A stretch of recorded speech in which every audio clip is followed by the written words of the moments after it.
ngiye kubabwira ibintu bitanu vyakugeza ahantu hakomeye. Ibintu bitanu vyakugeza ahantu hakomeye. Ikintu ca mbere, ntuzakore ibintu kugira abantu bagukunde canke kugira ushimishe abantu. Uzoruha cyane kandi uzokwamana agahinda, kuko abantu barahinduka, baraharara. Uzokore ibintu kubera ko ubikunda, kandi uzokore ibintu kubera ko bigufitiye inyungu ubwawe bwite.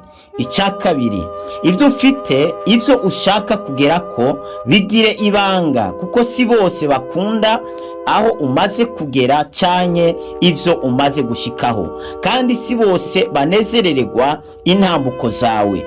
Kora mwibanga, abantu baze batungurwe, baze batangazwe n'amarezilita y'ubuzima bwawe, y'ibintu uriko urageraho.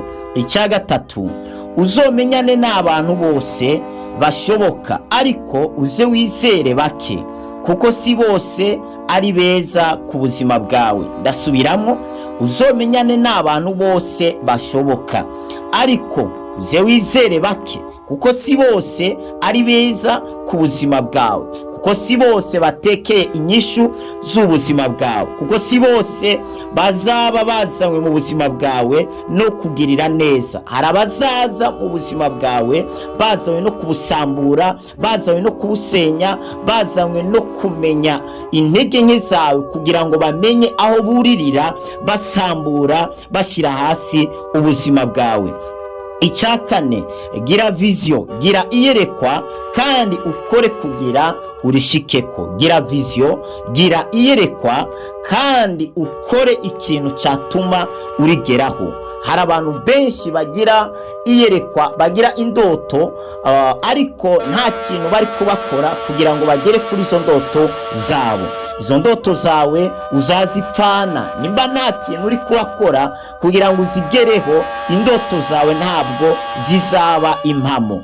Ba umuja w'indoto zawe, gendana n'abantu bageze aho ugomba kugera, korana n'abantu ubona ko bafise imbono za kazoza. Icya gatanu arico cya nyuma, kazoza kawe ni kari mu bantu, ni kari mu maboko y'umuntu n'umwe, ariko kazoza kawe kari mu byo uri kurakora uyu munsi. Kazoza kawe ntabwo gatekeye mu maboko y'undi muntu, ahubwo kazoza kawe kari mu maboko y'ivyo uri kurakora. Ivyo uri kurakora birashobora kwica ejo hawe hazaza, kandi ivyo uri kurakora birashobora gutegura ejo hawe hazaza heza. Mwarahezagiwe, mwari kumwe na Apotre wa Kristo Glory Shine. Sangiza abandi, kandi mwibutse gukanda follow canke suivi kugira ngo uzaje ukurikirana ibiganiro vyacu. Warahezagiwe cyane.